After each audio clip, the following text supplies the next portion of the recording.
Assalamualaikum warahmatullahi wabarakatuh. Jumpa lagi dengan materi sosiologi Terasos bersama saya di sini, di mana kita akan membahas kembali materi kelas 12 sosiologi SMA mengenai pemberdayaan komunitas. Semoga sahabat Teras di rumah dalam keadaan sehat semua di masa pandemi COVID-19 ini dan bisa menyimak video pembelajaran ini hingga akhir dan tuntas. Sobat Teras, pada video kali ini, Sobat Teras akan belajar mengenai subbab materi pemberdayaan komunitas yang berikutnya, yaitu ada prinsip dan siklus pemberdayaan komunitas. Kemudian ada tahap dan faktor pemberdayaan komunitas, kemudian ada faktor yang mempengaruhi pemberdayaan dari komunitas itu sendiri. Jadi setelah Sobat Teras nanti menonton video ini sampai akhir, Sobat Teras akan mendapatkan pengetahuan bagaimana mampu mengidentifikasi prinsip, mengidentifikasi siklus pemberdayaan komunitas di masyarakat, mengidentifikasi tahap dari pemberdayaan komunitas, kemudian mengidentifikasi aktor pemberdayaan. Di sini seharusnya tahap dan aktor pemberdayaan. Kemudian yang terakhir adalah mampu mengidentifikasi faktor yang mempengaruhi pemberdayaan di dalam komunitas masyarakat. Baik, Sobat Teras, silakan bisa mempersiapkan diri dengan baik, duduk yang rapi, atau bisa dengan rebahan, yang penting materinya bisa masuk.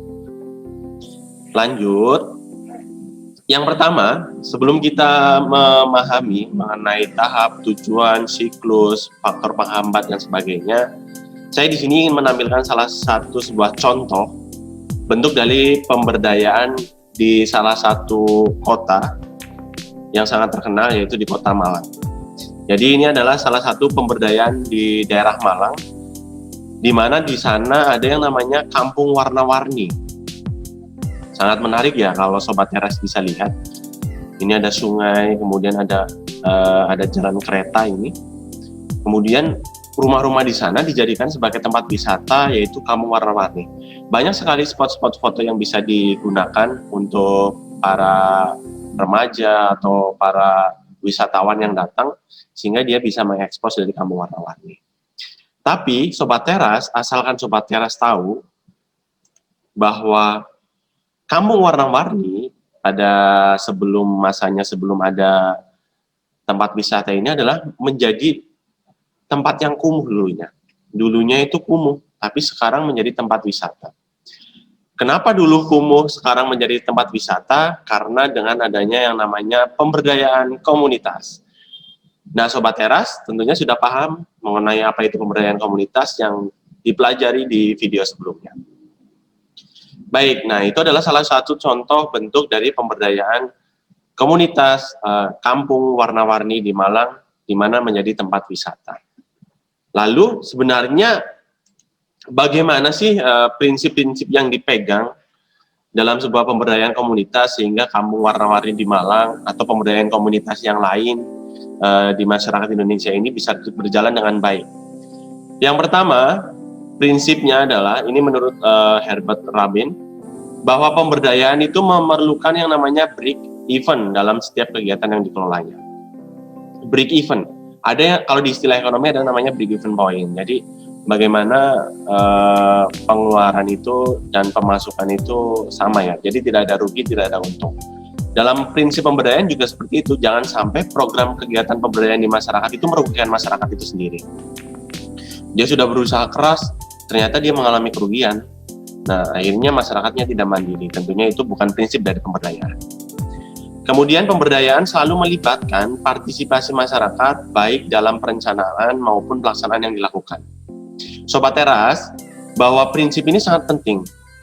Melibatkan partisipasi masyarakat dalam perencanaan, seperti di Kampung Warna-Warni, dia melibatkan masyarakat yang di kampus itu, di mana di artikel yang saya baca, semua masyarakat yang di sini dilibatkan supaya menciptakan Kampung Warna-Warni.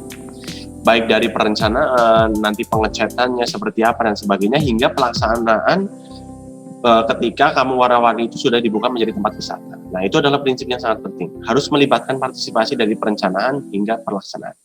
Yang ketiga adalah dalam melaksanakan program pemberdayaan, kegiatan pelatihan merupakan unsur yang tidak bisa dipisahkan dari usaha pembangunan fisik.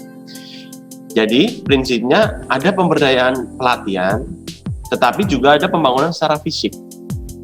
Seperti di Kampung Warna-Warni, masyarakat di situ diberi pelatihan bagaimana mengelola tempat wisata misalnya. Namun ada juga pembangunan fisiknya, bagaimana disediakan sarana prasarana, kantor untuk mengelolanya dan sebagainya. Ini adalah prinsip pemberdayaan yang ketiga, harus berkesinambungan antara pelatihan dan pembangunan secara fisik. Dalam implementasinya, ini yang keempat, usaha pemberdayaan harus dapat memaksimalkan sumber daya. Jadi ini sangat penting, prinsip yang keempat, kita harus bisa melihat potensi yang dimiliki oleh komunitas masyarakat tersebut, kemudian dimaksimalkan. Tetapi tidak boleh kita mengeksploitasi secara berlebihan. Seperti itu ya, misalnya di suatu wilayah dia punya penghasil misalnya pohon aren yang sangat banyak, atau dia memiliki di sungainya mungkin banyak ikannya dan sebagainya, itu bisa dieksploitasi. Atau di sebuah wilayah kemudian dia memiliki pohon, ada ya wilayah yang memiliki pohon kelapa banyak, akhirnya dia diberdayakan dan dimaksimalkan oleh masyarakat sekitar. Yang terakhir adalah kegiatan pemberdayaan harus dapat berfungsi sebagai penghubung antara kepentingan pemerintah bersifat makro dengan kepentingan masyarakat yang bersifat mikro. Ini sangat penting.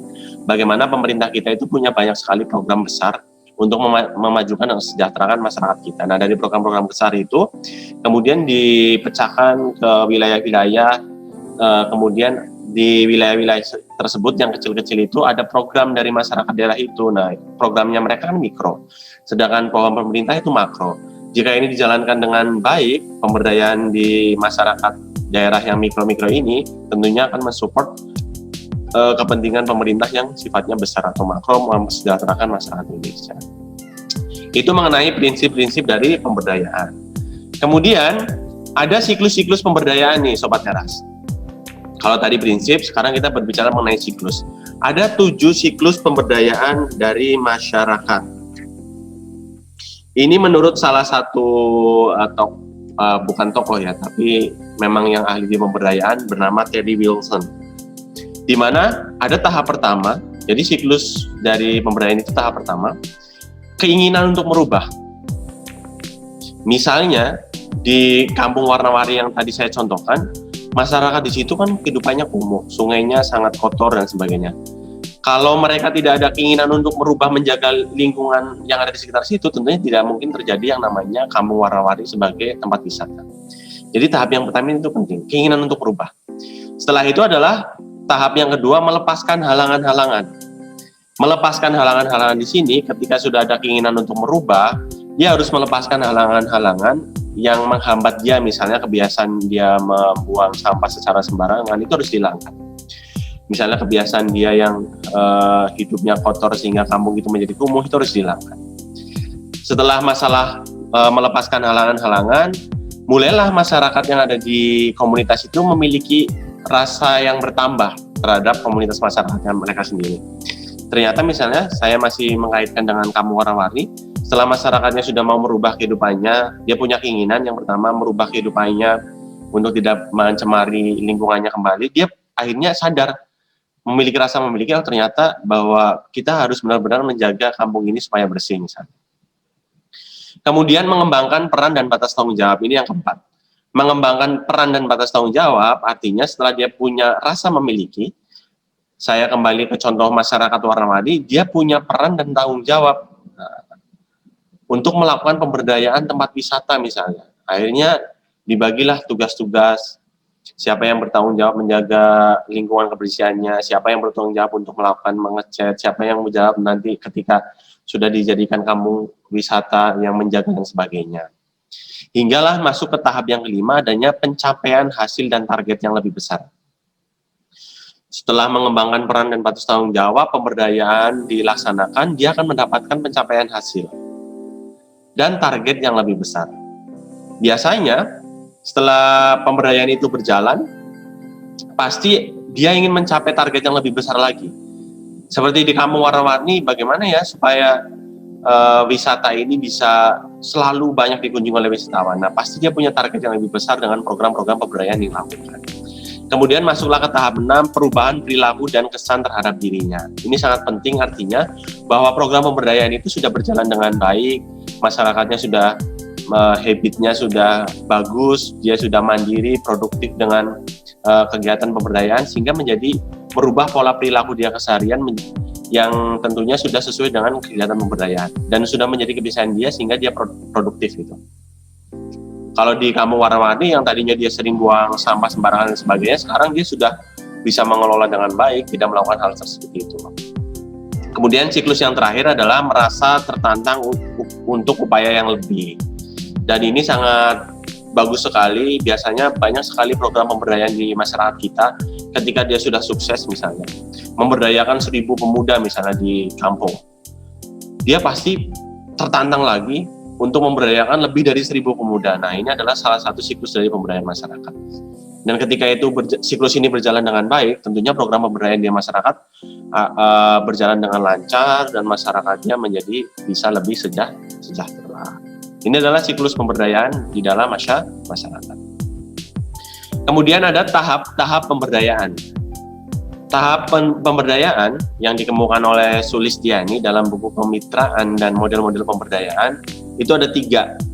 Jadi ketika mau memberdayakan sebuah komunitas masyarakat itu tahapnya ada 3. Ada tahap penyadaran, yang pertama disadarkan dulu masyarakatnya supaya dia peduli. Kemudian yang kedua tahap transformasi, jadi ada perubahannya. Transformasi kemampuan berupa wawasan, pengetahuan, kecakapan, keterampilan. Nah, jadi ada bagaimana setelah dia sadar, dia bisa merubah perubahan kemampuan baik itu pengetahuan, kecakapan, mungkin keterampilan komunitas masyarakat tersebut. Setelah dia ada perubahan kemampuan di bidang itu, kemudian barulah peningkatan kemampuan intelektual, kecakapan, keterampilan, sehingga masyarakatnya bisa mandiri. Setelah dia sadar, jadi menurut si Sulistiani ini, tahapan penyadaran dia harus menyadarkan diri dan dia harus lebih peduli terhadap komunitas masyarakatnya. Dengan adanya perilaku kesadaran itu, dia akan mentransformasikan, akan melakukan perubahan, baik itu pengetahuan, kecakapan, keterampilan yang dimilikinya, supaya apa? Ada peningkatan kemampuan yang tadinya tidak bisa menjadi bisa, yang tadinya tidak mampu menjadi mampu, yang tadinya tidak berdaya, tidak produktif, jadi berdaya dan produktif. Hingga dia bisa mandiri, mengantarkan pada sebuah masyarakat yang berdikari sejahtera. Itu adalah tahap-tahap pemberdayaan Sobat Teras. Ada juga tahap pemberdayaan menurut pendapat Terry Wilson, itu ada 4. Si Terry Wilson ini bilang bahwa tidak jauh dengan Sulistiani tadi. Yang pertama itu adalah penyadaran atau awakening, di mana masyarakat disadarkan kemampuannya. Kemudian ada understanding atau pemahaman, setelah dia disadarkan, ternyata saya kembali ke kampung warna-warni ya. Masyarakat kampung warna-warni di sini misalnya di bahwa lingkungannya kumuh. Ini tidak baik jika dilakukan secara terus-menerus. Dia harus disadarkan. Nah, ketika dia sadar, taruhlah dia harus di tahap berikutnya, yaitu pemahaman. Bagaimana mengelola sampah dengan baik, bagaimana menjaga lingkungan dengan baik, kemudian disosialisasikan. Oh, ternyata sampailah ke tahap pemanfaatan. Bagaimana kalau kita menjaga lingkungan, kita memberdayakan masyarakat kita di sini dengan membuat tempat wisata misalnya, dengan konsep kampung warna-warni. Nah, setelah dimanfaatkan, masuklah ke tahapan Terry Wilson yang terakhir adalah using, menggunakan masyarakat akhirnya dalam kehidupan sehari-hari dengan adanya kampung warna-warni yang telah mereka bentuk, akhirnya mereka menggunakan sebagai bagian dari kehidupan mereka sehari-hari. Nah, ini adalah tahapan sebuah pemberdayaan di dalam masyarakat menurut Terry Wilson. Sobat Teras di rumah pasti sudah bisa paham ya mengenai tahapan-tahapan menurut Terry Wilson ini. Kemudian aktor pemberdayaan komunitas. Sobat Teras, dimanapun Sobat Teras berada, pemberdayaan komunitas itu perlu yang namanya aktor. Di dalam buku yang saya kutip dari Kun Mariati dan Juju, ada 3 aktor. Yang pertama itu pemerintah, ada swasta, ada masyarakat. Saya kembali ke contoh kampung warna-warni. Kalau kalian baca, Sobat Teras di rumah, kampung warna-warni itu sebenarnya aktor ketiga ini mencakup di sana, di mana pemerintah menjadikan kampung warna-warni sebagai tempat destinasi wisata di Kota Malang. Jadi ada kebijakan, ada regulasi. Kemudian kalau dia udah masuk kebijakan, udah masuk ke Dinas Pariwisata Kota Malang, tentunya ada monitoring, evaluasi, dan sebagainya. Pihak swasta yang membantu juga ada di kampung warna-warni. Kontribusinya apa? Yang diberikan oleh pihak swasta. Jadi kalau Sobat Teras tahu, cat-cat yang dilukiskan di kampung warna-warni itu dari berbagai sponsor merek cat dari pihak swasta. Nah, dia ternyata pihak swasta yang chat-chat ini dia berinvestasi di situ. Nah, itu adalah peran dalam pemberdayaan pihak swasta. Kemudian masyarakatnya apa? Masyarakat pasti sekali berkontribusi. Jadi awal mulanya itu didirikan oleh mahasiswa, ide Kampung Warna-Warni itu oleh mahasiswa Muhammadiyah Malang, di mana dia terinspirasi untuk mendirikan Kampung Warna-Warni di Jodipan itu. Nah, akhirnya saya ingat nih, Jodipan. Kemudian masyarakat di situ juga bergerak semua, berpartisipasi dalam segala kegiatan pembentukan Kampung Warna-Warni, bahkan hingga tukang parkir, jualan, penitiannya dan sebagainya adalah masyarakat di sekitar situ semua. Nah, jadi aktor pemberdayaan Sobat Teras bisa diperhatikan di slide saya ini. Pemerintah, tadi saya sudah menjelaskan dengan contoh menetapkan kebijakan, monitoring, evaluasi, outputnya apa, kebijakan. Dia memfasilitasi apa, dana, jaminan, alat, teknologi, manajemen, dan sebagainya. Kalau swasta, tidak jauh berbeda, ada kontribusi, implementasi, monitoring, evaluasi. Bisa konsultasi, bentuk outputnya, investasi, rekomendasi kebijakan, dan sebagainya. Fasilitasinya tidak jauh berbeda dengan pemerintah, dana, alat, teknologi, tenaga terampil, dan sebagainya. Kemudian masyarakat, partisipasi dalam kegiatan, baik itu kalau yang di Kampung Warna-Warni itu ada mahasiswa, ada masyarakat sekitar situ, kemudian ada komunitas ural, komunitas seniman yang dia juga membantu secara tenaga. Nah, komunitas yang ngecat dan melukis di Kampung Warna-Warni itu seniman, komunitas seniman di Malang, dan itu merupakan salah satu tenaga terampil yang terlatih juga. Nah, ini adalah aktor dari pemberdayaan komunitas. Bisa dipahami ya Sobat Teras semua mengenai aktor dari pemberdayaan komunitas. Kemudian ada faktor-faktor yang mempengaruhi pemberdayaan komunitas. Pemberdayaan komunitas yang ada di dalam masyarakat kita itu tentunya sesuatu hal yang sangat baik dan sangat membawa kebermanfaatan. Namun terkadang dalam implementasinya ada hambatan yang bisa menjadi faktor pendorong tentunya. Ya, hambatan berarti faktor menghambat. Ada juga faktor yang mendorong atau mempercepat dari pemberdayaan komunitas tersebut. Nah, faktor-faktor apa yang mempengaruhi dalam pemberdayaan komunitas? Menurut Sumardi, itu ada beberapa yang akan kita pahami nih. Yang pertama adalah kesediaan suatu komunitas untuk menerima pemberdayaan, bergantung pada situasi yang dihadapi. Jadi kesediaan suatu komunitasnya ini mau nggak diberdayakan gitu. Kalau nggak mau ya sudah, susah. Dia menolak sebuah pemberdayaan. Tetapi kalau dia bersedia, karena dia punya potensi, ya udah pemberdayaan akan berjalan dengan baik dan lancar. Yang keduanya ada pemikiran bahwa pemberdayaan tidak untuk semua orang, dan ada persepsi dari pemegang kekuasaan dan dalam komunitas tersebut bahwa pemberdayaan dapat mengorbankan diri mereka sendiri. Jadi ini sesuatu hal yang mindset yang masih sering terjadi di masyarakat kita, tentunya di daerah-daerah yang mungkin masih tertinggal, 3T dan sebagainya. Seolah-olah mereka berpikir bahwa iya ini hanya program dari kepentingan kekuasaan misalnya, atau program dari kelompok tertentu misalnya, dan akhirnya hanya berjalan di awal, nanti ujung-ujungnya juga hilang lagi. Nah, persepsi seperti ini bisa menghambat yang namanya kegiatan pemberdayaan. Jadi orang berpikiran itu hanya menguntungkan mereka yang mengurusi atau menjadi panitia program pemberdayaan saja gitu. Nah, kemudian ketergantungan adalah budaya. Dengan keadaan masyarakat yang sudah terbiasa dengan hierarki, birokrasi, dan kontrol manajemen yang tegas, sehingga membuat mereka terpola dan berpikir dan berbuat dalam rutinitas. Jadi ada, kalau kita cermati di sini, ada suatu kondisi di mana masyarakat dia yang memegang teguh kebudayaan, di mana kebudayaannya mungkin sudah bisa menjadi sistem adat birokrasinya mereka, kemudian sudah menjadi sebuah manajemen kehidupan mereka yang terpola dalam kehidupan sehari-hari sehingga sulit dirubah. Nah, ini bisa mempengaruhi dari pemberdayaan di dalam masyarakat kita. Kemudian ada dorongan dari pemimpin setiap komunitas untuk tidak mau melepaskan kekuasaannya, karena ini dari pemberdayaan adalah berupa pelepasan sebagian kewenangan untuk diserahkan kepada masyarakat. Nah, ini akan susah juga. Pemimpin yang tidak mau melepaskan kekuasaannya, sehingga seolah-olah masyarakat itu tidak diberi percaya untuk melakukan pemberdayaan, sehingga masyarakat tentunya nanti ini akan susah untuk berpartisipasi. Nah, ini juga mempengaruhi.